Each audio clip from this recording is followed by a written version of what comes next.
What? What's poppin', y'all? Welcome to another episode of Rock Pop Superheroes. I'm your ringmaster and host, Rock Blackwell. And in this episode, we're talking about Captain America. In a recent interview, Anthony and Joe Russo, the directors of Captain America Winter Soldier and Civil War, have confirmed that Steve Rogers is no longer gonna be Captain America in the Marvel Cinematic Universe. What? At the end of Captain America Civil War, we see Tony say to Steve, "My father gave you that shield." Steve drops it. Cap drops the shield. And he gives it back to Tony. What the Russo brothers have confirmed is that in that moment, he's not only just giving something back to Tony, but he's really letting go of the mantle of Captain America. The reason he's doing that is because at this point, he's not really on the same side as America. If you remember about the Sokovia Accords, the government itself wanted these Avengers, these vigilantes, to sign the Accords. Cap couldn't do it.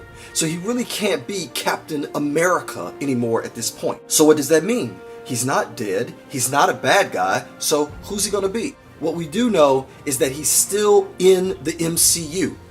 And as the director said, the big purple guy is coming and he could be useful, meaning Captain America, Steve Rogers. So Steve Rogers is still going to be around. As we saw, he's chilling out in Wakanda with T'Challa and Bucky Barnes, the Winter Soldier. So there's no doubt that even though he's given up being Captain America, he still has tons of tech and vibranium that can be made and used as a freedom fighter, even if just on his own. I think that he probably will just be whoever he is with whatever new tech he has, maybe some offensive weaponry that would really go up good against Thanos, which is why they allowed him to stop being just Captain America with the shield. With a vibranium suit and maybe vibranium offensive weapons, he's a much better foe for Thanos and ally to the other Avengers than he would be if he was just Captain America with his shield. Also, the fact that he leaves open the moniker of Captain America has some pretty interesting side story. In the comics, we've seen both Bucky Barnes, the Winter Soldier, and Falcon take up the moniker of Captain America. Will one of these two maybe don the shield that was dropped? It's hard to say since both of them were actually on Team Cap. Would they pick up Cap's shield when Cap has left it? Who knows? But as much vibranium as we can get and be used against Thanos' attack, the better.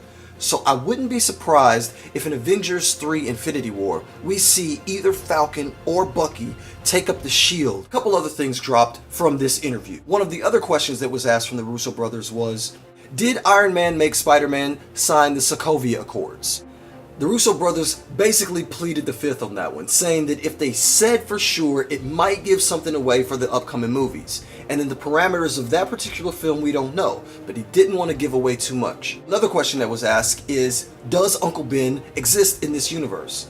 They didn't show us the backstory that we've seen 2 times already. They assumed that we knew it, which was a good idea. That still begs the question, does he have that same backstory? Because they also said we have to wait and see. Last tidbit, which I thought was kind of funny from the interview, they asked about the helicopter scene, and they said that Chris Evans came on set that day wearing a jacket. The Russo brothers were like, no, you don't understand. He's gonna be holding on to a building and holding on to a helicopter. We need to see this dude flex. So tell me, what do you guys think? What do you think about Uncle Ben? How are they gonna work that character into the backstory? What about the Sokovia Accords when Spider-Man is just a kid? Comment below. As always, thank you for watching this episode of Rock Pops. Until next time, keep it poppin'. Peace.